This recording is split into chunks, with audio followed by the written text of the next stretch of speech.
I would like to introduce my next speaker. She's an awesome financial coach, guru. She ties it all together with how the financials tie into everything with your mental and your emotional. Ms. Catherine Burch.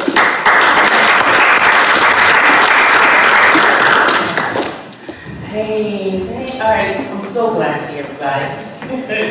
My name is Catherine, and normally I am not in spaces like this speaking about finances. Generally, if anyone's coming to me talking about money or we're having a meeting about money, I will be doing it over breakfast. I'll be doing it over coffee and while in the car. It'll be late night texting, or sometimes some people we like to go to insomnia cookies and binge out on cookies while we talk about money. And it's unconventional, but I found that it is very much necessary. Because when we get into spaces where we have to come in front of other people, a lot of people have more tendency to want to be in these spaces when we're going to talk about how to make money, how we're going to build wealth, how we're going to level up our lifestyle. They'll be in for that. But when we're in spaces like this, when we start talking about what's going on with your money, what's happening behind the scenes with you, they'll lean back and sit down in chairs and go ahead and talk about it. They don't volunteer answers to it. So that's why I tend to do those spaces, but I love the intimacy in here. So, when you know my background, I have spent 25 years in finance, personal finance. I've done a myriad of things, from mortgage loans, auto loans, student loans. I've been everywhere, especially in community centers. I used to go in there and help people going through financial hardships, help them get the resources, get them on their feet. So I kind of chased finances everywhere it went. And that a lot has to do with the environment that I was in growing up in community service since a kid, following my dad around. And every time I met somebody, it's like, I want to help them. And I wanted to learn how, because I kept saying, well, there's got to be money that's going to fix that, right? Today I'm going to start with, I'm going to ask a question. And when we talk about money, and that first question is, how do you stay in your faithful stewardship of your resources? God resources, your money, your time, your energy. If your life is not where you thought it would. How do you stay there? And a lot of people don't know. We're all out here just trying, right? So I want you to first do for me. You don't have to answer anything towards me, but just in your mind, who is aligned and who is misaligned with these two women? A is aligned. A is aligned. He is aligned. He is aligned. What does it look like? We all have different definitions. I can tell by just looking at the picture. What does it mean to you personally when you see financial alignment? Your priorities are in order. See the A, she's out having a drink. Probably got something that she could be. But it's like the other one, okay, I'm gonna cook at home. I'm gonna manage differently. Okay. She's also now. She's a The kids are yellow behind her. That's what it is. Definitely aligned. I say A is aligned. I said B aligned too. That's what I said. I don't know. You can't even say. It's about what financial alignment. It looks different for everybody. Right? But they both could be not aligned. Right. A could be on the phone saying, I don't have enough money to pay this drink.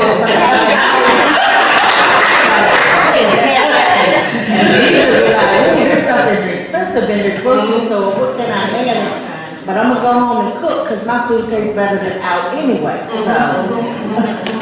So financial alignment is right. It's something you can tell. And I love this question when I start like that with the question is because when you're asking who's aligned, is because it is all these different ideas of what you think is supposed to look like, what it looks like for you, what you're striving for compared to your life, where you see someone else.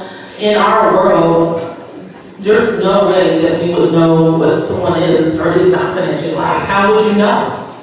How could you possibly know that person is aligned looking at her in a cafe or your store? You don't know. You don't. And financial alignment is not visible, not to us. It's what we perceive it is, but we can assign what we think it is, but there's no way we can, for a fact, no. There's no way.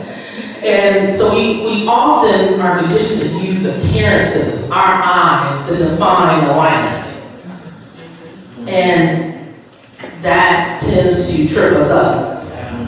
That really does tend to trip us up. And when we are feeling like we're out of alignment, we're chasing after and reaching for all these different things to get into the alignment of what we think is supposed to look like.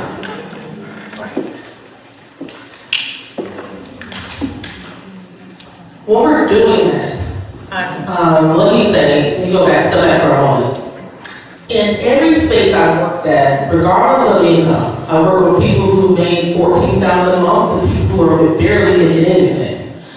And in every single situation, I've seen people struggle, losing their house, losing their room, and money being spent one way or another. But everyone that came to me, regardless of income, was in the red.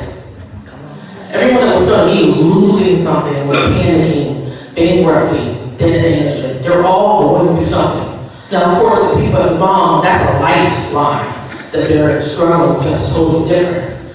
But they're all going through some stuff, and they're trying to protect something. And so I listed out different things that we experience in our different age groups of when we're trying to chase life because of what the world has told us that we have to have reached. So for 20, we're saying yes to everything in our 20s. We're trying to just go get the job, we're trying to get stable, we're trying to get independent, and we're trying to protect that time. That's why we're trying to do that. We're in peace lives. We're trying to prove to people, I'm not lazy, I can do this on my own, right? And money, credit, equal freedom, spending, the little put together. And I got a 24-year-old, she got to have her clothes. That's the first income. She's got to look the part. That's in your 20s. Because you're just trying to, by the time you're 30s, when we grew up, 30s meant you got your consistent job. You got yourself stable enough that you can pay your rent on time, you can start working up towards the down payment on a house. But what if you didn't get to that by the time you're 30s? Now you're thinking about all the stuff you didn't get in your 20s and you're trying to chase up to the 30s to catch up to the people you see that already got here. Then you get to your 40s. You tired? Honey, my 40s. You celebrating. You're tired? You don't want to be a grandmother anymore, but you find yourself a grandmother. And wondering, did I miss my shot? Ooh. Even if you get your education, your degrees, you probably still feel like you missed your shot somewhere. You know? That's your time and your peace. And you can't let it fall apart, so you can't stop.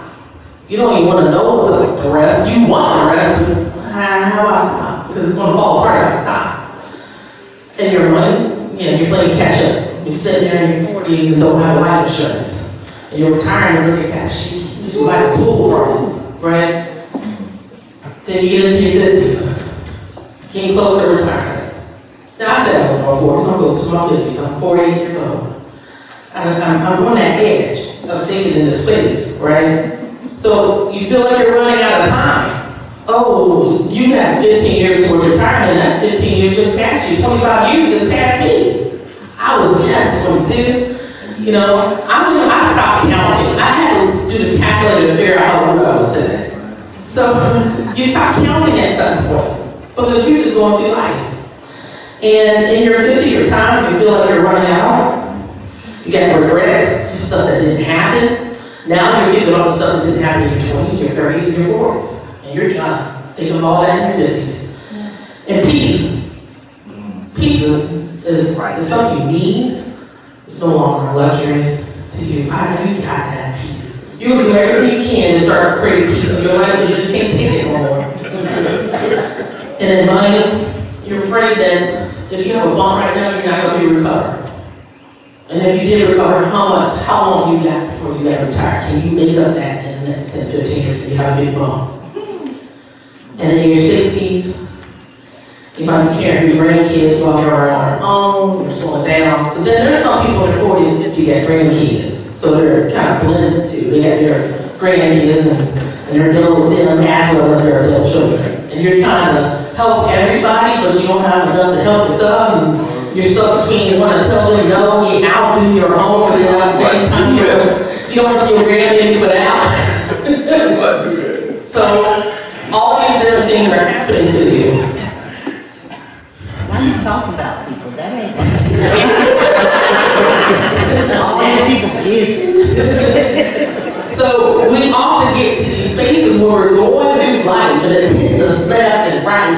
And it's hitting us every angle, every time we turn around. Money is money, is always money. Life is tilting. And we're having to react to it. We get to this point where we want a windfall. We're hoping for a lot of tickets of the hit that you didn't even buy. I do that sometimes. I be going through something and I see that thing on there and I say, ooh, I hit it. I know, right? You gotta be in it to win it. And then when you overcome your check, you got a little extra cash and the baby million comes up, you put $100 on it and didn't win nothing after that. So, yeah. And how we do that is often because we're trying to protect all those things from our 20s, our 30s, our 40s, our 50s. We're going to catch everything. Now we want a big chunk of money that's going to allow us to go back in time, to fill in the spaces of the things we didn't get, take care of the things we got going on now, and take care of our future so that we can be comfortable with our kids and just live. That's what we're hoping for. So our brain is so far ahead now at this point. And we wonder why we're disconnected. Money can't buy happiness. It can't buy happiness. It can buy us access, resources, relief, most of all materials. The higher up, the more you can put in your pocket. The more you can put around you, the more you can surround yourself with the things that look good. But money cannot buy us alignment. Because if money could buy, it died ago. If money could buy us alignment, then all these wealthy people will be at peace.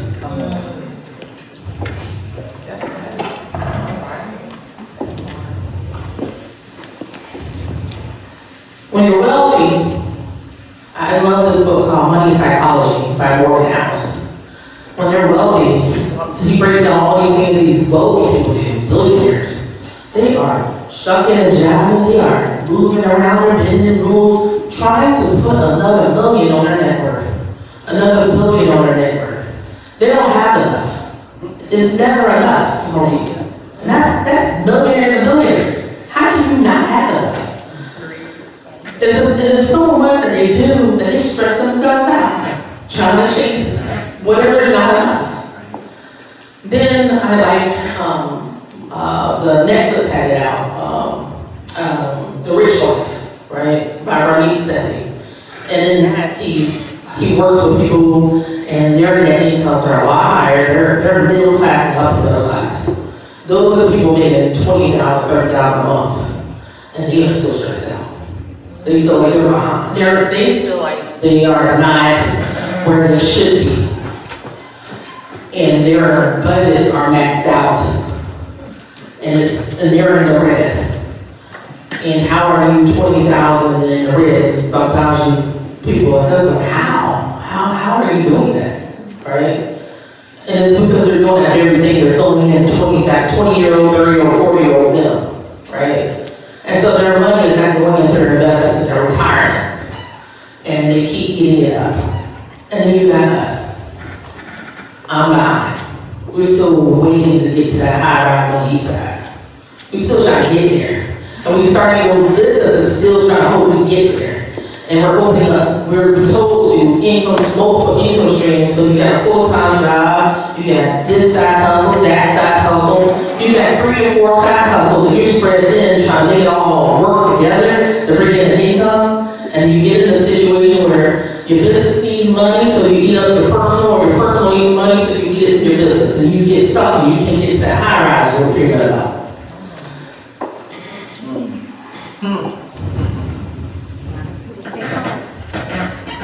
So I always break this down into time, peace, and money, like I said before. There's something that we're trying to chase after and protect in these spaces. It can be our energy, we're trying to chase after getting rest, and capacity, having be able to just take a break and think for a moment. Under peace, you're looking for stability. There's something you're looking for.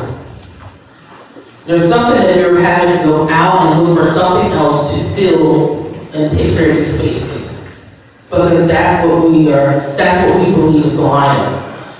But what causes the misalignment is our stress, mental and emotional bandwidths. When you're hammered left and right from external things what society says you're supposed to do, when you got family coming after you, when your job has ceilings, when you got barriers and the logistics isn't there, the transportation's not there, you are getting hit everywhere, mentally and emotionally. That's also what we do in our head. We're dealing with that too. And then you're rest your time and peace, what it takes away, what disrupts it. And then we overcorrect, what I mentioned, all the things we try to do to fix what we think is missing. When you're under stress, your bandwidth decreases. You have less emotional tolerance, less mental tolerance. And when you're in that space, you literally cannot think what's the right thing to do at that moment. You don't have it. There's this gap that just happens. It just shuts down right before. And that's where you go into this space where you overcorrect. Because now you're just trying to reach for anything. Because I can't figure what else to do. This is what I see to do, right? We're in those times where we're trying to fix those spaces that's missing. We tell our stories. We tell ourselves stories. I deserve this. It's just $20. It ain't gonna make a break. I'll make it up next time. There are things that we tell ourselves to make ourselves feel okay in that moment just to get it done, but then after it happens, like, why did I do that? Ooh, right? But then you're stuck in a cycle because you can't get out of the cycle because you do it again and again and again. And while you're doing that because you're trying to take care of you, you got everybody else to take care of. Especially as women, we are caretakers. We have so many people we got to take care of. I have if it's just myself personally, I have 3 girls. I have a 24-year-old, I have an 8-year-old, and a 3-year-old. And my husband has a 29-year-old, a 24-year-old, and a 21-year-old. All these adult children need money. All these adult children, what they need is expensive for some reason. They need a job. We had a job and I asked me for something. Come on. And so you still have those outside things you're still dealing with. And you're having to make that decision. Do I keep for myself or do I help them? I'll help them on stabilization, but all the other stuff you want, no, I'm not gonna help you. But even that still can be stressful because it'll come at the wrong time. So this is where will be the things that you say. If you are finding yourself, you say these things to yourself, there's something happening in your life. Something's off.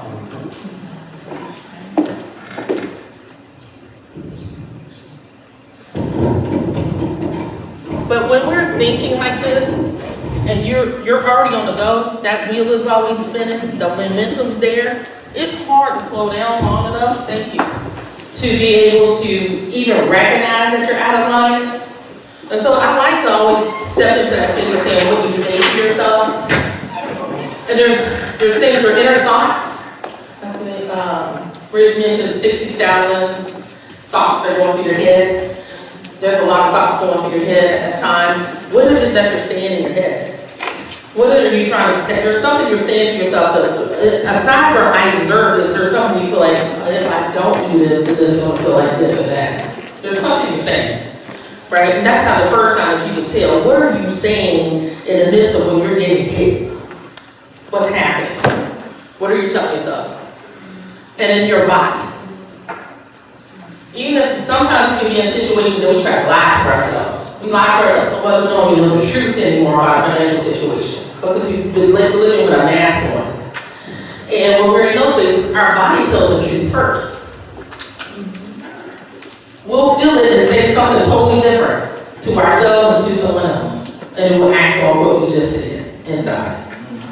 In our body, when you stress out, when something stressful happens to you, when something hits you, and you're having to make a decision on it, you're going to breath, you're going to tighten up, sometimes you shrink, you will suck it in, put it away. Your body, you get sensations in your body. Yes. And we'll ignore it. We'll just push past it. I just got to push past it. Right? And sometimes we become emotionally detached in those moments just so that we can push forward to the things we believe we need to do to get alignment that we're chasing.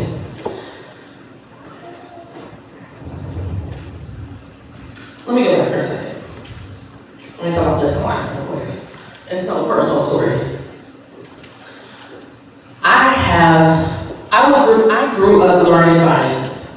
Since I was a kid, 8 years old, my dad was taking me to the bank to sit with a banker so I could learn about checking, savings, investments, saving bonds. I was learning how to balance a checkbook at 8. By the time I hit high school, I knew how to write grants and do business projections. So he had already built me on that. So I was going out to different churches helping them write grants and looking over the financial stuff and helping them. They weren't paying me, but I didn't know it was helping them. And I went further into finance. And I kept on mortgage loan officer was the first thing I went for. I was working in mortgage, and my mom was struggling with mortgage. I figured if I go here and learn it, I can help her. And when I got into that space, I married a man who was a home builder. I could help him too, right? I did not know that when I was running away, trying to be independent 20-year-old, I don't need my daddy on home no more. I ran off with a man that everything looked good.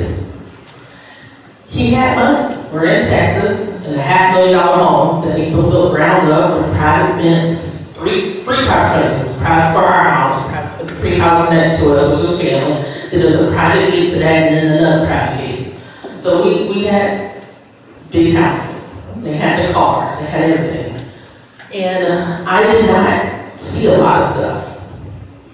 I did not know I was going to do financial abuse. My name was not on anything. My name was not on a car. I'm married. My name was not on a car. It's not on the bank accounts. Well, the savings. It was not on the bank accounts. It was not on checking accounts. It was on one savings. It was on the investments. It wasn't on any assets. It was all in his name. The business was in his name. The paycheck I got didn't even come to me. They would issue the paycheck, and they would give it to my husband. And my husband would go to the bank. And then when it came time that he decided to abandon the family and I got one girl, I had nothing. He stopped paying the electric bill, he stopped paying a mortgage, he stopped paying a car note, he just left. And I'm sitting there digging through change trying to figure out how to feed my child. Because I didn't even have a phone in my name. He turned that off too. And then I called someone to give me a ride to the bank because I knew there was a savings. And I took what was in the savings. It was $200. Wow. And I used that money to feed us and pay a deposit to like back on it. A small amount I had to do. Right? I got my mom in the house. I still didn't know financial abuse. I was 24, 25 years old. And that entire time I could look back on it and say, well, why did I see the signs? This is what I kept telling myself. Because we had a car. Because I was dressed nice. Because we were traveling. Because we looked the part. Because everyone else said you had it great. Other people told me, hey, it's okay, you got a nice girl, you got a nice house. Don't bother that man, they don't take care of you. I didn't see the signs. When I took that money out of savings and he found out, he came back chasing me for that money. For $200. $200. Came back trying to keep the door in for that $200 because I stole from him. Wow. We tell ourselves stories. I continue to tell myself, Lord, I honestly felt bad for taking that money. But as I was telling myself, I shouldn't have taken it.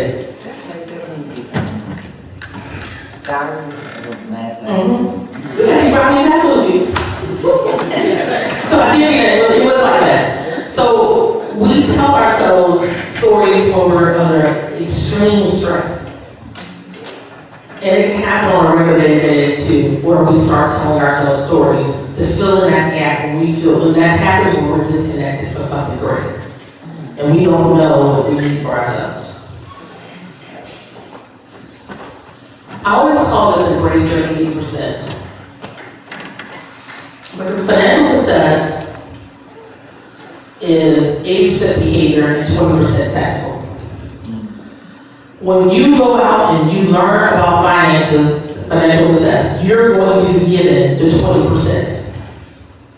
You're going to be told to budget, to live within your means, to do this, buy this insurance, get that investment, do this spending challenge, do this. All these things are technical. They're great, but they're only working when they're on the mental, emotional side are in alignment. It only works if your mental and emotion are in alignment. So you can build up, it died again. Oh, no. And you can build up money, but you will find yourself back off track, like I said, with the wealthy people. They're not in alignment. They're still not enough. They're still chasing. Rich, still chasing. So you want to embrace that 80% of yourself. I remember seeing this online, and this is kind of summed up everything. I said, this is what I'm trying to say. This is before I actually wrote my book. And it says, every day I remind myself that strength isn't just in the work we do or the roles we play, it's how we care for our own spirit. I slow down, I breathe, I listen to the sounds between the chaos. And for a long time, I've been saying this because this is how I got myself to improve, but nowhere I read in finance did it ever talk about that. If you talk about it in this space, it would only be in a wellness books or in the spiritual side, and finance is on a different aisle. And so I felt like maybe I'm wrong, but everything in me God told me I was right to talk about this. We need to combine these conversations.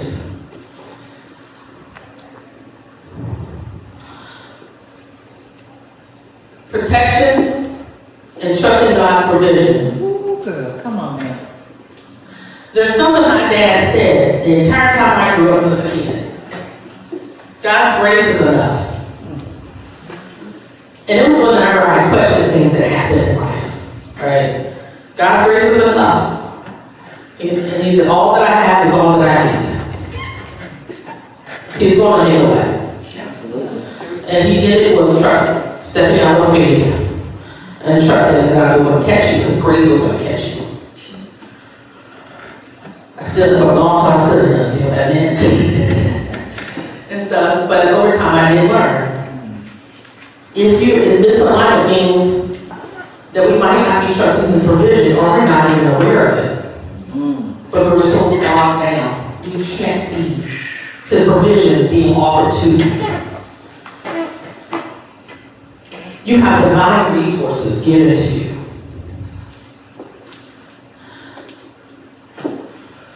The first divine resource to you is your inner voice. It's the one, no one can take your inner voice away from you. It's what you tell yourself. Like April, she decided and she told herself she was going to do something different. Love. Burch talked about love. That's a divine resource you're given. Love. Breath. The very first thing that was breathed into us to give us life was breath. And we often think it's our lungs. I think that's the first thing that a lot of people say is their lungs, but I call it our belly. Breathe into our belly. And the great thing if you ever know about belly science-wise, this is your core, this is where everything happens, your immune system happens, nutrients, everything is right here, the neural center. Breathe in. When you're breathing, doing deep belly breaths, it'll lower your blood pressure, it'll calm your state down, it'll interrupt those chattering thoughts. I have anxiety. I have a diagnosed general anxiety disorder. I need to come back and breathe. So let me get crazy. And joy. One of those divine resources, we were told that joy is where we will find our strength. Not joy where we're jumping for glee and happiness like that, but just joy in the smallest things can give us strength to move on. So alignment means connection. So before you talk about budget, before you do anything about money, you need to be connected. And my mom used to say, you need to go somewhere where you feel the presence over you. And I used to go to the park. Because sometimes you can't even say nothing. Sometimes you just need to be still and just be. I go to the beach. Go to the beach. Right? You got to have connection with the, so that you can start seeing these provisions. And you come back to yourself and you start with your breath. Reason why, let me just tell you, because in the book that I wrote, that's not really soon, I talk about tilting. When we have something happen, we make these decisions that throws us off track. Not because we're irresponsible, not because we got a bad mindset. It's because our nervous system is trying to protect us. And it kicks in really fast. Our body's doing what it's supposed to protect us. And behind that protection is our capacity, our bandwidth, and our emotions. When you are breathing, you're trying to ride chaos that's happening in your life. That breathing interrupts it. And then you are working through it by speaking out what you see in your life is happening. I see this bill. I feel something inside my body. But I don't have to allow that power over me. I can set it to the side and deal with it later, or I can do this or that. You can say what you need to keep your peace. So that is what allows you to stop, kind of get in between before you jump forward and make a decision off emotions. I use this, this is from a song, and the artist's name is Anna, I think I pronounced that right.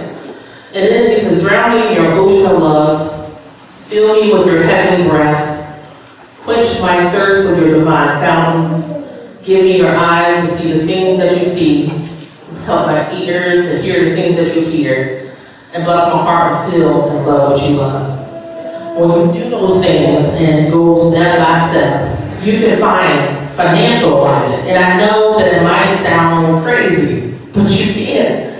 Because just the first one is before you act on anything, you got to ask yourself, am I doing this out of love? And if I'm speaking to someone and they have their grandkids, and I keep giving to my grandkids, no matter what, they will skip a bill. And they will skip one short rent to give to their grandkids. No matter the amount, it's about grandbabies going to feel like they're out of love. My grandbabies want to know they're loved. Are you doing it out of love, or are you doing it because something is missing you're trying to protect? So out of love and peace, you need to ask yourself that question.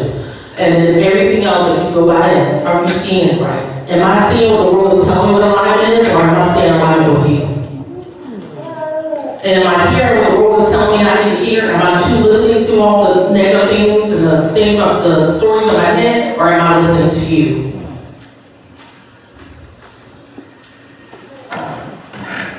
And that's what I have to talk to you about financial alignment.